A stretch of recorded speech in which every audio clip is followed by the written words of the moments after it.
Alright, guys. Next film on the agenda, we have Urban Legend. Rated R. Came out in 1998. It's an hour and 39 minutes. Now, in the horror community, a lot of people will say in the 90s, Scream was one of the best horror films. And there's a lot of reasons to that. Basically, because Scream, redefined horror.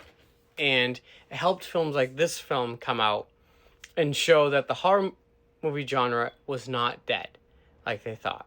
Now, the cast is amazing. We have Jared Leto as Paul. We have Alicia Witt as Natalie. We have Rebecca Gayheart as Brenda. We have Michael Rosenbaum as Parker. We have Loretta Devine as Reese. We have Joshua Jackson as Damon. We have Tara Reid as Sasha. We have Robert Englund as Professor Wexler. We have Danielle Harris as Tosh. We have Natasha Gregson Wagner as Michelle Mancini. And we actually have a cameo from Brad Dourif as Michael McDonald. Now, as you can guess, the whole film is about urban legends. All the kills are based off of urban legends. And Professor Wexler, he teaches it all. So obviously all these people are in his class. So it's a giant, giant shit show. Film starts off with, we get introduced to Michelle Mancini, and she decides, well, she's driving back to college, and conveniently this was all set, or like the film was set, in New England. Now, anyway, so she's driving back, and it's raining like hell, and so she stops for gas, and Michael McDonald, he's kind of skittish, he's creepy, so she doesn't really trust him.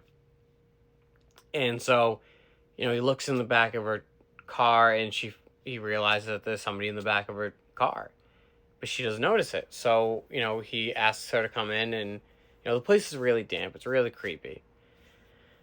And so we see that, she's uncomfortable. She doesn't want to do this. And so he's trying to explain to her that there's someone in the back of her car, but he has a stutter, and she's very creeped out.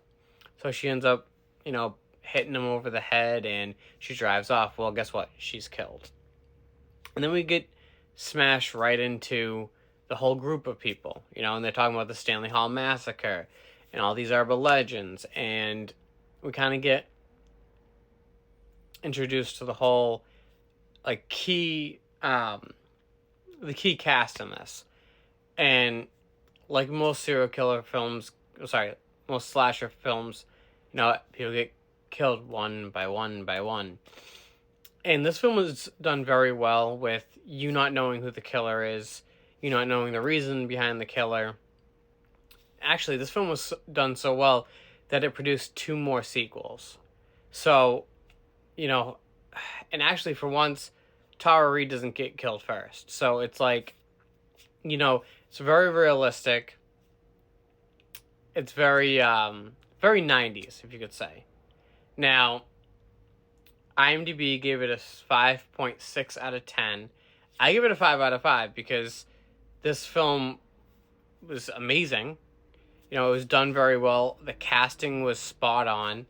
Alicia Witt and Rebecca Gayheart, played phenomenally. So did Jared Leto. And this was when Jared Leto was actually a good actor, unlike, he thinks he is now. Sadly, there is no place to watch this. So I would suggest either get it off Amazon, rent it from streaming, or give it a couple months and it'll be on Tubi or something. But give this a watch. Let me know what you think, because I feel like this is the type of film that if you are into slashers, it will be right up your alley. But yeah, like I said, let me know.